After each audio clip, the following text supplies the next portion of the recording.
Eu quero retornar para continuar a mensagem que nós tivemos na sessão passada.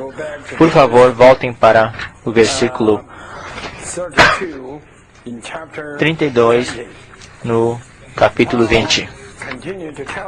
Paulo continuou a dizer para eles: eu vos confio a Deus e a palavra da sua graça, a qual é capaz de vos edificar e vos dar a herança entre todos aqueles que têm sido santificados. Vocês podem ver a função da palavra aqui, que pode edificar os santos e dar aos santos a herança entre todos aqueles que foram santificados. Eu creio que todos estes pontos já foram tratados por escrito, e eu não preciso entrar nisso novamente. E de ninguém tenho cobiçado prata, nem ouro, nem roupa. Vós mesmos sabeis que estas mãos, isto é, as mãos dele, ministraram as minhas necessidades e aqueles que estão comigo. Isto é, ele estava trabalhando para ganhar algum dinheiro, a fim de poder se sustentar e ajudar todos os seus jovens cooperadores. E isto indica que absolutamente isto não é o caminho do cristianismo, e alguns se tornarão clérigos e terão uma profissão de pregação. Não, não é assim. Nós todos devemos levar a economia do Novo Testamento para todos os lugares. Se o tempo permitir, nós gastaremos tempo integral. Se não, nós devemos fazer algo para nos sustentar e também para ajudar os outros. Nós devemos fazer duas coisas para nos sustentar e ajudar os outros. Eu vos mostrei todas as coisas que, labutando deste modo, nós devemos sustentar, vocês veem, os fracos. Isto é, os mais fracos fisicamente, então eles se tornariam pobres. E se lembrar das palavras do Senhor Jesus, que Ele mesmo disse: é mais bem-aventurado dar do que receber. E tendo dito estas coisas, ele se ajoelhou com eles todos e orou. Com esta palavra aqui, vocês podem ver que aqui há um homem que não considera que a sua pregação é uma profissão, mas isto realmente é um encargo para levar a cabo a economia de Deus do Novo Testamento. Eu quero acrescentar uma pequena palavra aqui. Isto é, hoje, nesta terra, a situação precisa de um testemunho forte. E este testemunho forte, sem dúvida, precisa de muita mão de obra. Portanto, há uma necessidade pesada de todos vocês poderem servir em tempo integral. Mas vocês devem se constituir plenamente com a palavra, certo? E eu digo novamente que todos vocês, os que estão agora no treinamento, vocês devem ter o encargo de perceber que a restauração do Senhor não é um pedaço da obra cristã. É algo atualizado que o Senhor pode levar a cabo a sua economia do Novo Testamento. E Ele nunca teve este tempo no passado para levar a cabo isto. Mas agora, como nós já ouvimos e visto todas as coisas, nós devemos dizer: Senhor, estamos aqui. Estamos aqui para isso. Não apenas para aprender lições, o conhecimento, a Bíblia, os ensinamentos, mas tomar este encargo.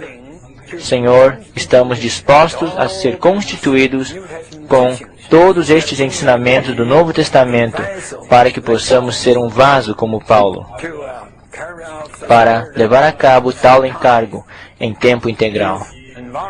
Se o ambiente requer que nós trabalhemos para nos sustentar e os outros, nós faremos isto. Caso contrário, nós gastaremos todo o nosso tempo neste ministério.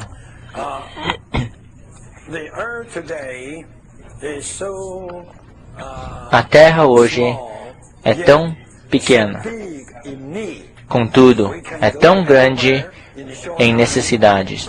Nós podemos ir em todos os lugares num período curto de tempo, mas a necessidade é grande, grande demais. É muito maior do que antes, do que os 2 séculos passados, nos quais muitos missionários saíram para os campos missionários, simplesmente para levar a Bíblia lá e para levar o evangelho superficial deles e o ensinamento cristão superficial deles, e assim por diante. E nós sabemos que aquilo nunca pode levar a cabo a economia de Deus no Novo Testamento. Aquilo não pode proporcionar a Deus um caminho para levar a cabo o seu plano eterno. E nestes anos, sem dúvida, o Senhor tem nos mostrado isto, e nós fomos iluminados, até mesmo tivemos este encargo e fomos comissionados de levar a cabo esta economia do Novo Testamento. Portanto, muitos de vocês devem, e eu digo isto seriamente, vocês não devem apenas sentir bem. Eu tenho viajado por todas as denominações e nada nunca me satisfez, e eu sinto que a igreja na restauração do Senhor é bastante boa, estou satisfeito, eu quero desfrutar a vida da igreja aqui. Bem, isto não é adequado de modo nenhum. Todos os santos na restauração do Senhor devem ser o quê? Devem ser edificados, e edificados para dentro do encargo da economia do Novo Testamento. Vocês poderão dizer, não tenho tanto talento, não sou tão dotado. Mas eu lhes digo, se vocês realmente levarem a sério o negócio com o Senhor, e vocês se saturarem plenamente com todas estas páginas impressas nesses 20 anos nos Estados Unidos, então certamente vocês poderão abranger 10% entre os seus parentes, entre os seus vizinhos, entre os seus colegas, entre os seus amigos. Vocês ao menos podem abranger 10% adequadamente. Não apenas pregar o evangelho raso e superficial. Não apenas apresentar alguns tipos de ensinamentos tão comuns, tão rasos, tanto na superfície, para os seus contatos. Mas você mesmo foi constituído com toda esta economia, todos estes ensinamentos da economia do Novo Testamento, e você está cheio desses ensinamentos. Então, toda vez que você abrir a sua boca, você simplesmente derrama estas verdades mais profundas. Vocês veem? Vocês não devem se preocupar de que eles não vão te entender, eles não vão aceitar isto. Não, vocês não devem pensar isto. Não devem pensar desta maneira. Todos os vendedores dizem que eles nunca vendem as coisas na consideração de que os compradores não vão comprar. Não, eles sempre vendem. E vocês podem fazer isto. Vocês podem ao menos abranger 10%.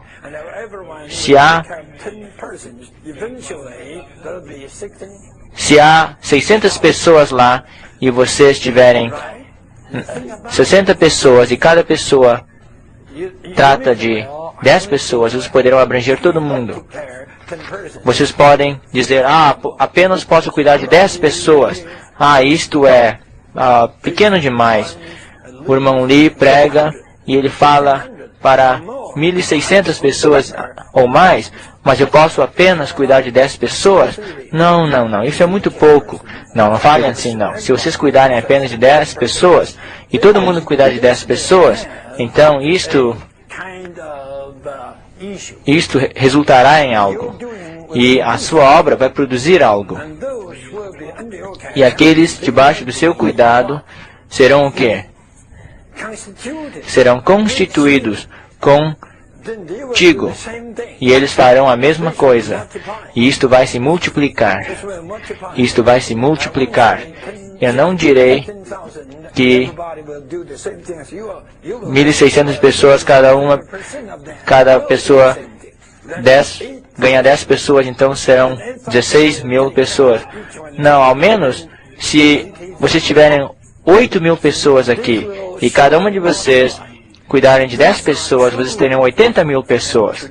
Então, puxa, isso vai se multiplicar. E hoje, cada um aqui nesta terra deve perceber que cada nação, cada país está buscando a verdade, mesmo que sejam malignos e mundanos. Contudo, todas as pessoas estão buscando a verdade, caçando pela verdade, buscando o verdadeiro significado da vida humana. Portanto, todos temos que sair com este encargo da economia do Novo Testamento. Certo? Não sigam a tendência do cristianismo de hoje. Todos nós devemos voltar para seguir o apóstolo Paulo, a sua tendência. Vamos fazer isto. Pense um pouco. Pense um pouco. Se dentro de 1 ou 2 anos você puder cuidar de 10 pessoas e saturá-las com aquilo que você foi saturado, pense um pouco. Isto vai se multiplicar. É por isso que o meu encargo nos últimos 11 anos é publicar estes estudos do Novo Testamento. Estou tão contente, falando a verdade, estou bastante excitado nesses dias, porque a partir de hoje, em mais 2 dias, aleluia, eu terei concluído os estudos vidas do Novo Testamento.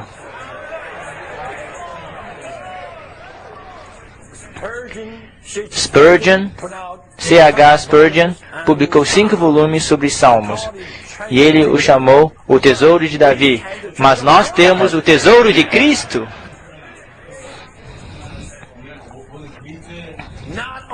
Não apenas um volume sobre Salmos. Este é o Tesouro de Cristo sobre 27 livros.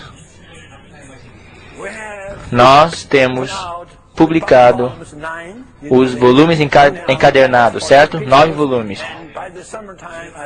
E as 14 epístolas. E no próximo verão nós publicaremos mais 7 ou 8 volumes para completar todos os 27 livros. Se o Senhor quiser, naquele tempo, nós vamos fazer um pouco de marketing. Nós vamos tirar o dinheiro do nosso bolso e vamos fazer propaganda na TV. Nós vamos propagar. Nós vamos propagar todos os estudos vida. E vocês? Você deve ser as propagandas vivas. Você deve ser as propagandas vivas, certo? Mas se familiarizem com todas essas mensagens. Eu estou encorajando todos vocês. Eu não estou com inveja, mas estou falando a verdade. Vocês devem se esquecer de todos os outros livros e se concentrar nestas páginas, todos os dias. Eu já falei para vocês, jovens, se vocês se tornarem tempo integral depois da sua formatura da faculdade assim por diante, vocês devem gastar ao menos 2 anos. Se vocês vão ser tempo integral toda a sua vida ou não, após a sua formatura, você deve tomar 2 anos de tempo para servir em tempo integral. Nestes 2 anos, cada manhã, das 8 ao meio-dia, você se separa para estudar de uma maneira completa a versão da restauração do Novo Testamento. Primeiramente o texto, depois as notas de rodapé e depois os estudos vida. Cada manhã, todas as manhãs, 5 dias por semana, por 2 anos, eu lhes digo, vocês poderão ter um estudo completo das 12.000 mensagens. Perdão. 1.200 mensagens, aproximadamente 12.000 páginas. Vocês poderão ter um estudo completo de todo o Novo Testamento. Vai levar apenas 2 anos. Vocês lançarão um fundamento muito bom, um alicerce muito bom nesses 2 anos. Se você vai se tornar um servo em tempo integral ou não por toda a sua vida, isso é outro negócio. Mas nesses 2 anos vocês se estabelecerão, ficarão saturados com todos estes estudos vida. Isso é pela manhã. À tarde você sai para trabalhar, certo? E nas noites Algumas noites é para você se reunir e outras noites para você visitar os seus amigos e ir para o campus para levar a cabo algum trabalho evangélico. Eu creio que isto vai funcionar muito bem. De qualquer forma, eu encorajo que todos vocês considerem sobre isto.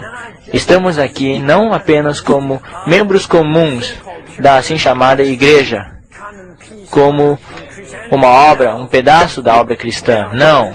Estamos aqui como Paulo, revolucionando a coisa toda. Certo? O que vocês acham? Portanto, Paulo estabeleceu um padrão muito bom. Ele não apenas executou o encargo, ele também trabalhou, laborou com as suas próprias mãos, fazendo tendas para se sustentar e ajudar os outros.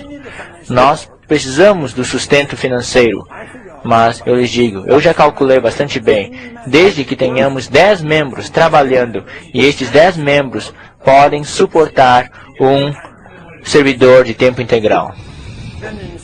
Isso significa 1/10, certo? 1/10. Suponhamos que tenhamos 1000, nós podemos sustentar 100 que servem em tempo integral. Não haverá problema, certo? Especialmente, o Senhor nos colocou neste país, que é o país principal e o país mais rico. A economia aqui está no topo em toda a terra. Então isto é algo da soberania do Senhor. Se formos fiéis para trabalhar pelo propósito do Senhor, é claro, o Senhor vai cuidar do nosso viver.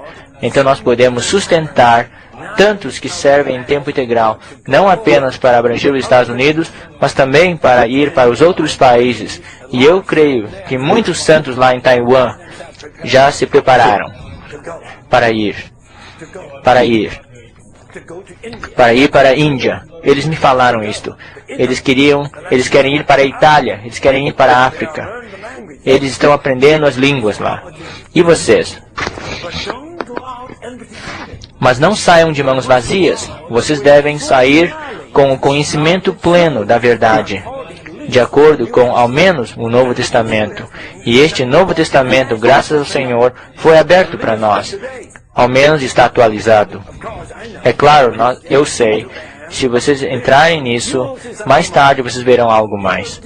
Vocês escavarão mais riquezas, sem dúvida sobre isto. Mas, até hoje, 1984, dezembro, este Novo Testamento foi plenamente aberto. Cada página se tornou tão transparente para nós, mas vocês precisam do tempo para entrar neles. Não apenas aqui nos Estados Unidos, mas na Europa, certo? Não importa quanta oposição haja lá na Inglaterra, na Alemanha e na França, e assim por diante. Esqueçam tudo aquilo. Esqueçam aquela oposição, assim como no país dos Estados Unidos. Aqui, nós temos tantas estradas. Montanhas foram removidas, vales foram aterrados. Eles endireitaram os caminhos e construíram as estradas. Vamos sair agora com este espírito. Não nos importamos com a oposição. Realmente espero que os santos na Inglaterra tomem tal espírito. Nós não nos importamos com o homem-deus daquele livro pobre. Nós devemos sair para levar a cabo a economia do Novo Testamento, os ensinamentos da economia do Novo Testamento para os necessitados. Quando eles ouvirem isto, virem isto e tocarem isto, eles ficarão convencidos. Não discutam. Apenas leiam a mensagem com eles. Muitas e muitas vezes. Eles talvez te rejeitem a primeira vez, rejeitem a segunda vez, mas no fim, eles vão te receber meio a meio. Na terceira, quarta, quinta vez, sexta vez, eles vão te receber plenamente. Então vocês vão ganhar. Na verdade, vocês não ganham, mas o Senhor os ganha para si mesmo através da sua fidelidade. Eu espero que todos nós possamos ser tão agressivos, não apenas positivos, mas também agressivos. Nós devemos nos tornar tão agressivos porque nós estamos cheios. Certo? Nós estamos prontos para ir.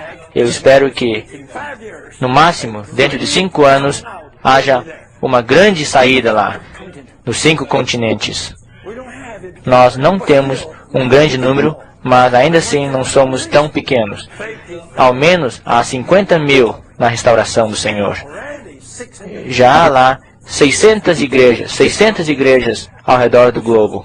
Portanto, este é o meu encargo. Eu estou falando algo para vocês aqui. Na verdade, o meu coração agora está em Taipei. Estou ansioso de que depois de 9 dias eu estarei lá. Porque o meu encargo é ir para lá para despertar um tumulto. Aleluia.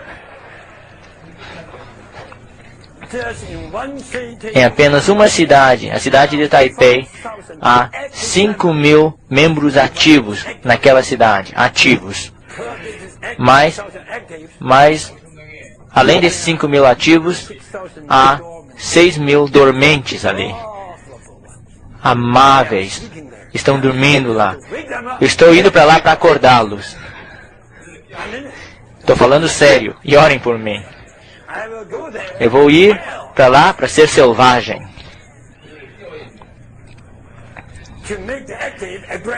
Para tornar os ativos agressivos. E para tornar os dormentes, para fazer eles acordar.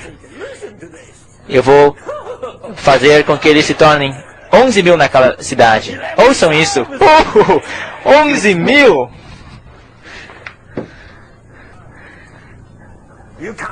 Contem. Eu já contei. Com 5 mil, podemos duplicar cada ano. Primeiro ano teremos 10 mil. Segundo ano, 20 mil. Dentro de menos de 10 anos, serão 5 milhões. Vocês podem calcular. Ponha isso no computador para ver o que vai sair. Eu sou bastante ambicioso neste aspecto. Sou bastante velho, mas eu creio que o Senhor vai me dar mais um período de tempo para ver todos estes crescimentos ali. E isto será um tumulto. O que vocês acham? Amém. Vamos lá. Vamos lá. E fazê-lo. E ganhá-lo. Vamos lá. Desista do seu emprego. Abandone o seu emprego. Seja em tempo integral.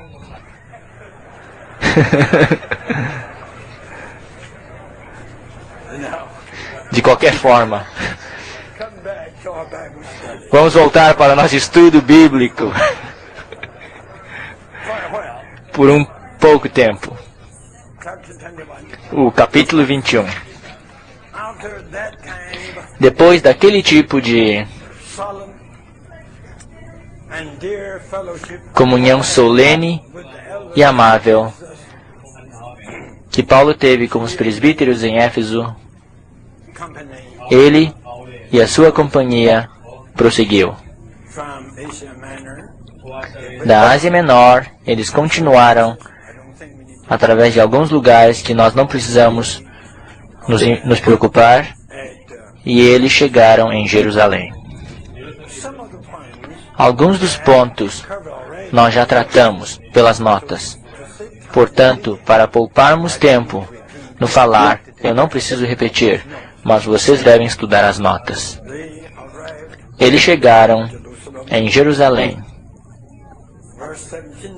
O versículo 17 diz, no capítulo 21, e quando nós chegamos em Jerusalém, os irmãos nos receberam com alegria. Isto foi muito bom. E no dia seguinte, Paulo foi conosco à presença de Tiago. Vocês podem ver, Lucas estava lá. O ponto-chave aqui deste problema é Tiago. Portanto, Paulo, com os seus cooperadores, foram ver Tiago. E todos os presbíteros estavam presentes. E isto indica, sem dúvida, que Tiago estava tomando a liderança lá.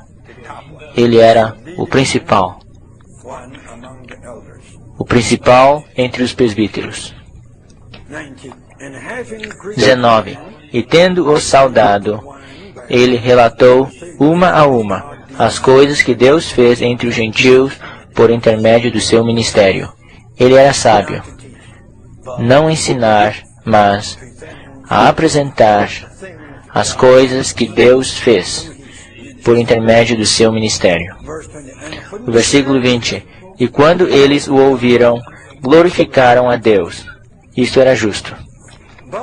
Mas eles lhe disseram: observas, irmão, quantos milhares, na verdade, a palavra é miríades, quantas dezenas de milhares há entre os judeus, os quais creram. E todos são zelosos pela lei. Uma palavra forte. Todos são zelosos pela lei. Com isto, vocês podem ver que Tiago e Pedro fizeram da economia do Senhor do Novo Testamento uma mistura com a velha. Vocês podem ver? Vocês não podem ver aqui que Tiago e Pedro aqui estavam promovendo esta mistura. Eles não rejeitam a fé em Cristo. Eles não se opõem a isto. Todavia, eles também estão aceitando o Velho Testamento. E eles são zelosos pelo Velho Testamento. Portanto, sem dúvida, eles tornaram disto uma mistura. Eles fizeram disto uma mistura. Uma mistura em Jerusalém, certo? Isto está claro. Nós todos temos que ver isto. E eles, Tiago e os presbíteros, falaram a Paulo. E eles foram, isto é, os crentes judeus. Eles foram os milhares de crentes judeus que eram zelosos pela lei. E eles foram instruídos a teu respeito, que tu ensinas todos os judeus pelas nações a apostasia de Moisés. Uma palavra ruim. O fato não era errado. O fato era que Paulo, ele mesmo disse para nós que ele colocou a lei de lado. Ele disse: quanto à lei, estou morto. Certo? Estou morto para a lei. Isso significa o quê? Significa que não tem nada a ver com a lei. Eu não guardo a lei. E ele falou isto claramente, certo? Antes de ter vindo para cá, ao escrever Gálatas. Em Gálatas capítulo 2, versículo 9, você pode ler aquilo. Isto é bastante claro. Quanto à lei, estou morto. Estou morto para a lei. Não tenho nada a ver com a lei. Mas eles deturparam. Eles distorceram a palavra de Paulo usando a palavra apostasia. Esta é uma palavra ruim. Apostasia. Qualquer apostasia é uma heresia. Mas Paulo, a partida de Paulo da lei, não era uma apostasia. Era uma verdade. Eles tomaram um fato e eles distorceram este fato. Hoje, os nossos opositores fazem a mesma coisa. A apostasia de Moisés, dizendo-lhes a não circuncidar os seus filhos. Eu creio. Mas, por outro lado, Paulo ainda circuncidou Timóteo. Portanto, a crítica deles não era justa. Certo? Nem a andar segundo os costumes. O que vocês dirão, irmãos, nesta manhã, sobre este ponto? Sim ou não? Sim ou não? Eu vou dizer sim.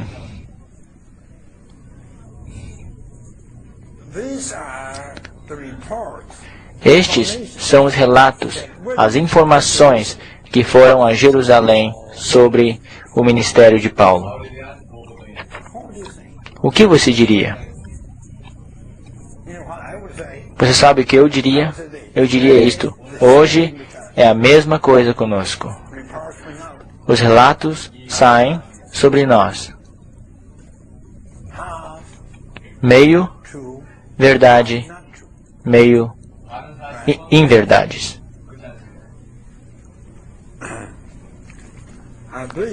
Eu creio que há uma nota. Deixe-me considerar esta nota. Nota 21:1.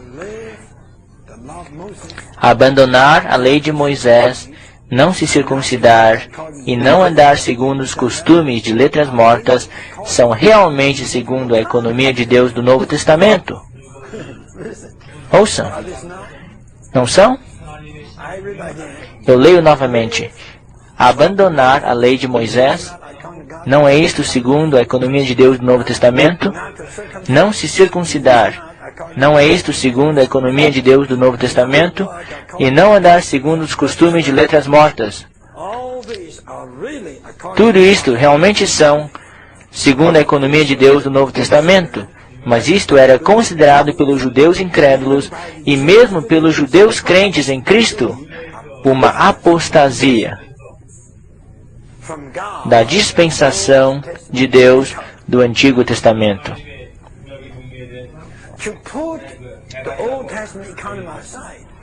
Colocar a economia de Deus do Antigo Testamento de lado não é uma apostasia. Isto é uma execução da verdade. Certo? Mas de qualquer forma, Tiago e os outros presbíteros usaram este tipo de situação para persuadir Paulo. Então, versículo 22. Que há de se fazer, pois? Eles certamente ouvirão que tu tens chegado. Portanto, faze o que vamos te dizer. Não apenas propor. Nós vamos te dizer algo. Você deve fazer. Nós vamos fazer. Nós vamos te dizer isto. 4 homens estão conosco. Devem ser 4 crentes judeus que têm um voto sobre si mesmos. Este é o voto do Nazireu, de acordo com o contexto. Toma estes e te purifica com eles. Aqueles que tomaram o voto do Nazireu, a primeira coisa que eles deveriam fazer era se purificar na presença de Deus. De acordo com o costume existente naquele tempo, os pobres que não podiam pagar ou que não podiam se dar ao luxo de ter as ofertas do sacrifício, um número de ofertas, era bastante dispendioso. Alguns não podiam se dar ao luxo de ter as ofertas, os sacrifícios. Mas então os ricos podiam pagar as ofertas pelos pobres. Se vocês ajudarem os pobres, esta ajuda então faz com que você se junte a eles. Eles eram 4. Se você os ajudarem a comprar as ofertas, você poderá se juntar a eles. Os 4 se tornarão 5, então você se junta a eles. Então você tem que se purificar juntamente com eles.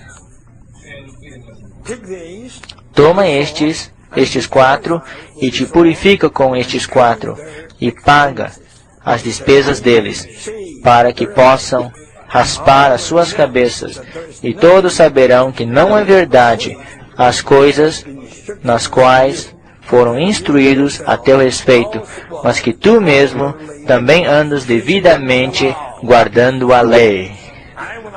Eu vou lhes perguntar, Paulo estava lá guardando a lei? Mas Tiago e os presbíteros falaram para Paulo fazer isto. Não era isto uma hipocrisia? Não era isto uma hipocrisia? Paulo não guardava a lei. Paulo não estava guardando a lei lá. certo? Contudo, eles lhe disseram para fazer algo, indicando que ele estava guardando a lei. Mas, no que diz respeito aos gentios que creram, nós escrevemos, tendo decidido que eles devem guardar-se dos sacrifícios a ídolos e sangue e qualquer coisa estrangulada e fornicação. Aquele tom antigo. Então Paulo tomou os 4 homens. Oh, Paulo, o que você está fazendo? No dia seguinte, e tendo-se purificado com eles, ele tomou aquela prática, tendo sido purificado. Ele já fez aquilo com eles. Você pode acreditar que Paulo iria com eles lá para o templo? Com eles? Entrou no templo.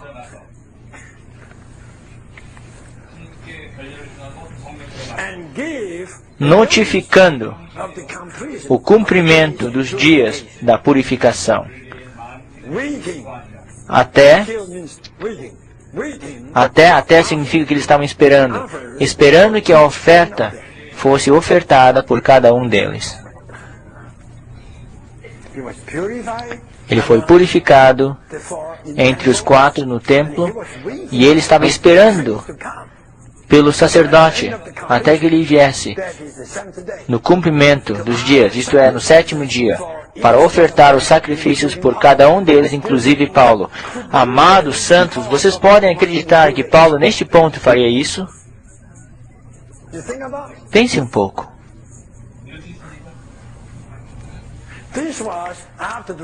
Isto foi depois que ele escreveu, recentemente, Gálatas e Romanos. Ele escreveu estes 2 livros recentemente. Eu não posso acreditar. Eu não posso acreditar. Mas ele fez isso.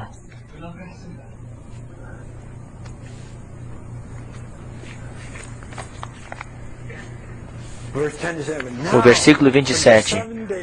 Ora, quando os 7 dias estavam para se concluir, isto é, no 7º dia, os judeus da Ásia o viram no templo.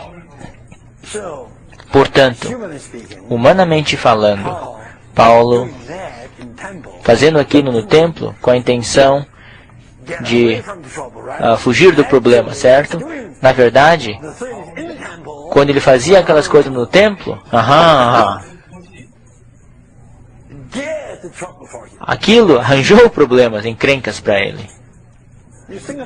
Pense um pouco. Suponhamos que Paulo não estivesse no templo. Suponhamos que Paulo apenas ficasse com os irmãos, se esquecendo do templo. Paulo apenas dizendo para os irmãos, eu não quero saber do templo. O templo está acabado para mim. O que vocês acham? O que vocês acham? Sim, irmãos. O Senhor Jesus não falou para vocês? Certo? Portanto, eu pratico o que o Senhor Jesus falou para vocês. Que o templo está acabado, que os sacrifícios estão acabados, todo o sacerdócio está acabado. Eu não quero voltar para ter qualquer parte naquele templo, naqueles sacrifícios, naquelas ofertas, naquele sacerdócio. Não! Eu quero apenas ter comunhão com vocês. O que vocês acham? Maravilhoso. Eu apenas tenho comunhão com Pedro, Tiago por 2 noites, e no 3º dia eu vou para Antioquia. O que vocês acham?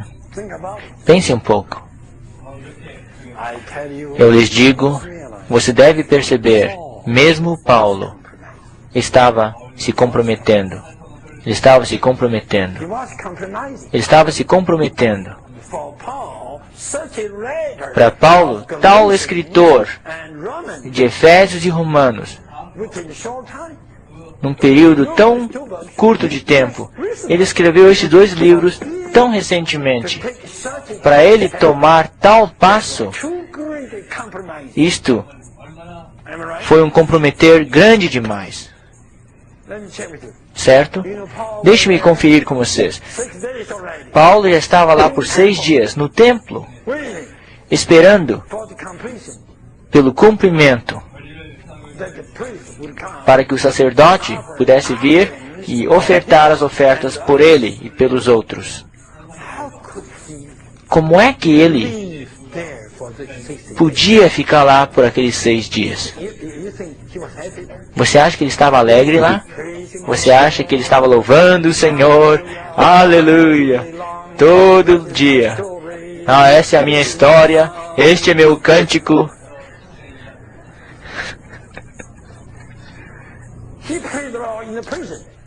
Ele louvou o Senhor na prisão, no capítulo 16. Você acha que ele podia louvar ao Senhor ali, no templo? O templo era um lugar muito melhor. Eu lhes digo, aquela prisão em Filipos não era uma prisão, era o céu. Mas este templo aqui é uma verdadeira prisão. Você não acha? Paulo estava aprisionado aqui no templo. Ele não podia sair. Ele caiu na armadilha. Você não acha? Mas o Senhor tinha um meio. O Senhor ainda usou aqueles judeus. O Senhor usou os judeus para tirar Paulo do templo. Os judeus vieram. Todos vocês leram a história. Eu não preciso repetir. Eles lançaram a cidade inteira e a multidão inteira num tumulto. Portanto, o que? Por um lado, Paulo se encrencou. Do outro lado, na realidade, ele foi solto.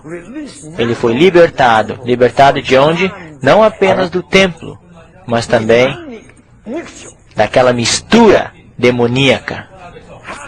Aleluia! Aleluia! O Senhor protegeu o seu servo fiel daquela mistura demoníaca. Vocês sabem, há uma nota que lhes diz que não durou muito tempo, no máximo 10 anos a partir desse dia.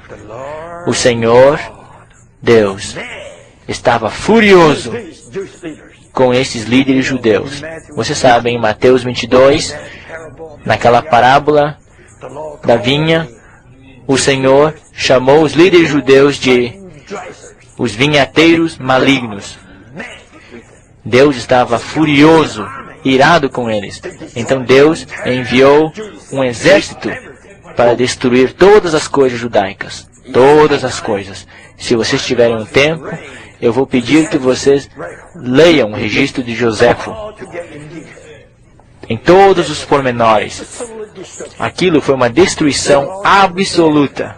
Portanto, o Senhor disse que não se deixará pedra sobre pedra. Houve uma destruição completa e total. Realmente eu creio que milhares e milhares de crentes judeus, todos foram mortos.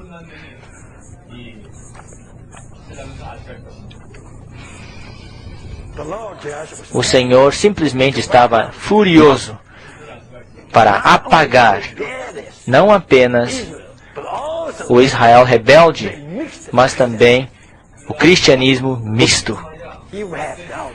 Ele apagou todas as coisas judaicas, qualquer coisa judaica, física, espiritual, religiosa. Qualquer coisa judaica. Eu lhes digo, Tito foi usado pelo Senhor para apagar tudo isto. O cristianismo misto foi totalmente terminado com a destruição de Jerusalém e do templo.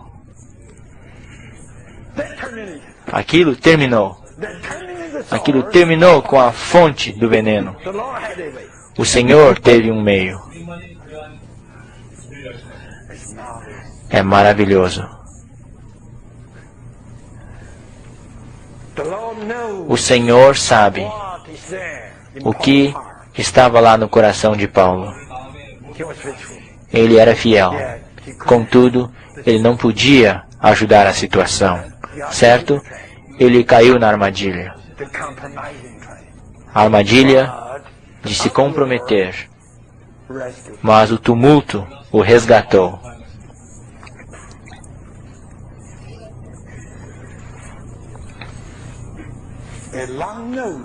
Há uma nota muito longa aqui.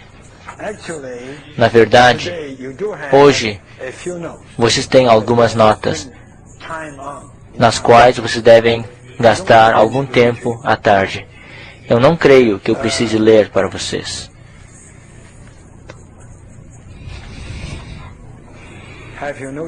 Vocês notaram? Eles pegaram Paulo. Há um versículo que diz que eles estavam procurando matá-lo.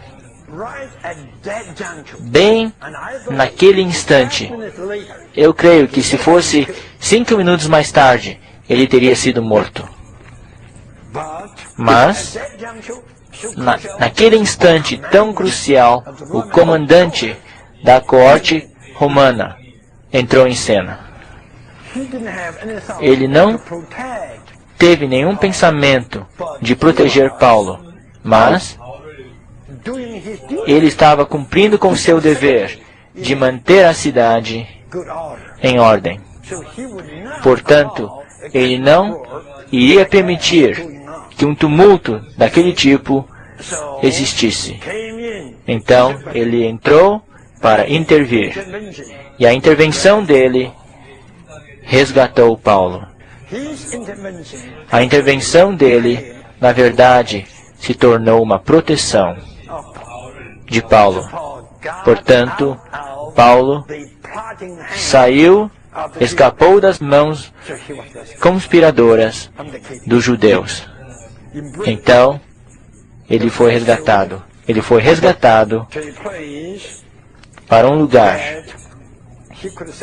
que ele podia dizer: eu sou de fato judeu, de Tarso, na Cilícia, um cidadão de uma cidade não insignificante. E eu te peço, permite-me falar ao povo. Eu lhe digo, sem este comandante, se ele falasse, nesse momento em que ele começou a falar, ele já teria sido morto. Ele já teria sido morto, mas a soberania de Deus o libertou, o livrou daquela situação de morte. Então, ele começou a se defender. Certo? Eu acho que é melhor parar aqui e deixar o resto para a mensagem da noite. Mas aqui, eu espero que todos nós possamos ver novamente uma virada dispensacional. Eu preciso lhes dizer, Paulo era totalmente, até o fim, por esta transferência dispensacional.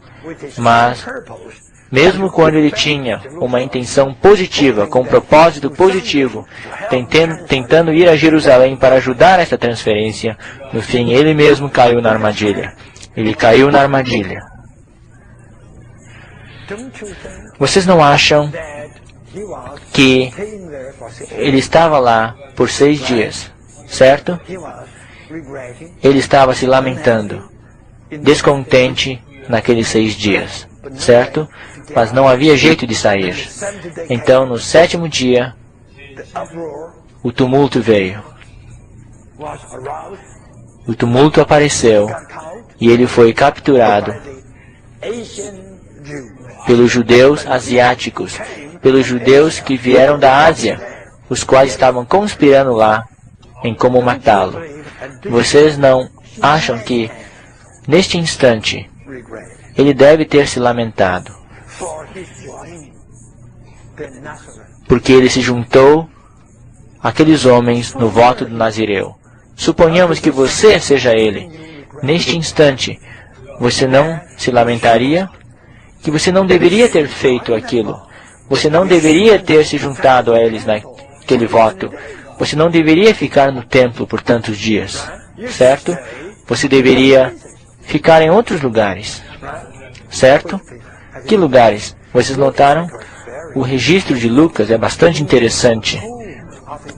Na casa de um irmão. Qual é o nome desse irmão? Ninguém sabe. E o nome é bastante peculiar. M-N-A-S-S-O-M. Mnasson. Começando com M. É um nome bastante peculiar. Paulo deveria ter ficado lá, naquela casa peculiar. Certo?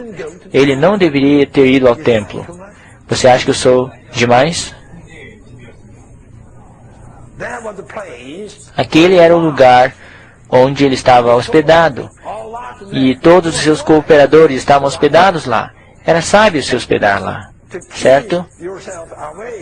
Para manter-se longe da atenção dos judeus. Você não deve aparecer no templo. Mas de qualquer forma, ele foi para lá. E ele caiu na armadilha. O que podia fazer? E por fim, ele caiu nas mãos dos matadores. Então, eles estavam prontos para matá-lo. Quem podia ajudar a situação? Mas o Senhor foi soberano. E por fim, o Senhor aqui ajudou Paulo a ter uma transferência completa. Ele foi transferido para fora daquela mistura judaica. Ele foi transferido para fora daquela mistura judaica. Aleluia! Vocês sabem, durante a noite, hoje à noite ou amanhã de manhã, nós veremos. Por causa disto, por causa desta transação, Paulo foi mantido em Cesareia, provavelmente por 2 anos. Eu não creio que vocês tenham notado isto. Ele ficou lá por 2 anos. Eu vou inferir um pouquinho, ou adivinhar um pouco. Naqueles 2 anos, eu creio, aqueles 2 anos devem ter sido excelentes para Paulo. Pense um pouco. O que ele poderia ter feito naqueles 2 anos? Vocês sabem, ele foi guardado lá em Cesareia por 2 anos, até a mudança de mãos, até a troca de mãos. Eu creio que naqueles 2 anos, ele foi mantido afastado da sua ocupação. Ele foi mantido afastado de todos os problemas, todas as dificuldades dos conspiradores judeus. O que ele estava fazendo lá? Pense um pouco. Ele estava lá, preparando para publicar os livros vindouros e cruciais, que foram escritos por ele quando ele estava na prisão romana. Eu creio que naqueles 2 anos, quando ele foi mantido numa espécie de custódia em Cesareia, ele estava pensando, considerando escrever alguns livros para completar o seu ministério. Até aqui, ele nunca teve o tempo para escrever Efésios, Filipenses, Colossenses. Pense um pouco. Ele nunca teve o tempo de escrever Timóteo e também Hebreus. Estes são os livros cruciais. Ele escreveu, no total, 14 epístolas. Nesse tempo, Romanos já tinha sido escrito. Os 2 Coríntios tinham sido escritos. Os 2 Tessalonicenses tinham sido escritos. Certo? E Gálatas. 6 livros. Estes são os livros básicos, mas estes não são os livros cruciais. são básicos. Romanos, Coríntios, Tessalonicenses, Gálatas, todos estes 6 livros eram básicos, mas não eram tão cruciais como Efésios, Filipenses, Colossenses, os 2 Timóteos, 1 Tito e 1 Filemão, mas o mais crucial, Hebreus. Vocês veem? Todos estes livros cruciais foram escritos por ele depois destes 2 anos de estadia em Cesareia, sob a custódia. Eu creio que estes 2 anos têm muito a ver com os seus escritos posteriores. Apenas, exatamente como aqueles 3 anos que ele passou na Arábia, tinha muito a ver com o seu ministério posterior. O Senhor realmente foi soberano. O Senhor foi soberano. Eu digo novamente, este foi um feito soberano do Senhor para completar a transferência de Paulo. A transferência de Paulo do velho para o novo. Considerem isto. De qualquer forma, aleluia. De qualquer forma, aleluia. Havia tal transação. Houve tal transação. O Senhor fez isto. Estou alegre. Estou alegre. O Senhor, Ele era soberano. E Ele era sábio. Ele levou a cabo uma transferência completa. E esta transferência foi totalmente registrada na Palavra Santa. E nós podemos ter um padrão completo. Como obter esta transferência completa da economia do Velho Testamento para a economia de Deus do Novo Testamento. Isto é tudo. Agora é a sua vez, certo? Agora é a sua vez, é a sua